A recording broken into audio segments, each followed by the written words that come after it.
ಸಿದ್ದರಾಮಯ್ಯನವರು ಹೈಕಮಾಂಡ್ ಇಟ್ಕೊಂಡ್ರು, ಶಾಸಕರ ಸಂಬಂಧ ಇಟ್ಕೊಂಡ್ರು, ನೀವೇನು ಮಾಡ್ಲಿಕ್ಕೆ ಸಾಧ್ಯ ಇಲ್ಲ. ಈಗಿರೋ ಹಾಗೆ ಬಂದ ಕರ್ಮ ಮಾಡ್ರಿ, ನೀವು ಕೂಲಿ ಕೊಡ್ರಿ ಅಂತ ಯಾಕೆ ಕೇಳ್ತೀರಿ? ನಮ್ಗೆ ಕೂಲಿ ಬೇಕ್ರಿ ಅಂತ ಏನು ಅವಶ್ಯ ಇಲ್ಲ ಅದು. ಭಗವದ್ಗೀತೆ ನೋಡಿದಿಲ್ಲ, ಯಾರು ಕರ್ಮ ಮಾಡ್ತಾರ ಪ್ರತಿಫಲ ಕೊಟ್ಟೆ ಕೊಡೋದು. ಒಂದು ಸ್ವಲ್ಪ ಲೇಟ್ ಆಗ್ಬೋದು, ಆದರೆ ಮೊದಲು ಕರ್ಮ ಮಾಡ್ಬೇಕಲ್ಲ. ಒಳ್ಳೆಯ ಕರ್ಮಗಳನ್ನು ಮಾಡಿ ಜನರನ್ನು ಒಪ್ಪಿಸ್ಕೊಂಡು ಕಾಂಗ್ರೆಸ್ನ ಹೆಸರನ್ನು ಎತ್ತರಕ್ಕೆ ಅಂತ ಕೆಲಸ ಮಾಡಿದರೆ ನಿಶ್ಚಿತವಾಗಿಯೂ ಕಾಂಗ್ರೆಸ್ ಇಂದಿಲ್ಲ ನಾಳೆ ನಿಮ್ಮ ಸಿ ಎಂ ಮಾಡೇ ಮಾಡ್ತದೆ. ಮತ್ತು ಕಾಂಗ್ರೆಸ್ ಅಂತ ಏನು ಸತ್ತ ಪಕ್ಷ ಅಲ್ಲ. ಇವತ್ತು BJP ಮಾಡೋ ತಪ್ಪಿನಿಂದ ಇವತ್ತು ಕಾಂಗ್ರೆಸ್ ಬೆಳೀತಾ ಇದೆ. ಅದನ್ನ ಎತ್ತಿ ತೋರಿಸೋ ಕೆಲಸವನ್ನು ಮಾಡ್ತಾ ಇದ್ದಾರೆ. ಆದರೆ ಪ್ರಾದೇಶಿಕ ಪಕ್ಷಗಳು ಸರಿಯಾಗಿ ಇವ್ರಿಗೆ ಕೋಆಪ್ರೇಷನ್ ಮಾಡಲಾರ್ದಕ್ಕೆ ಸಡನ್ನಾಗಿ ರಿಸಲ್ಟ್ ಕಾಣ್ತಾ ಇಲ್ಲ, ಏಕಾಏಕಿ ರಿಸಲ್ಟ್ ಕಾಣ್ತಾ ಇಲ್ಲ. ಅದಕ್ಕೆ ಟೈಮ್ ತೊಗೊಳ್ತದೆ.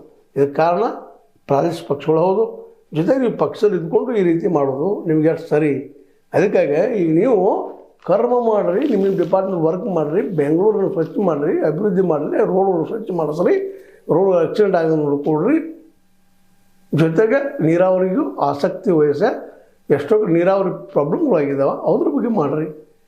ಮೊದಲ ಗೇಟ್ ಎತ್ತರ ಕೆಲ್ಸಂದು ಕೆಲಸ ಮಾಡಿರಿ.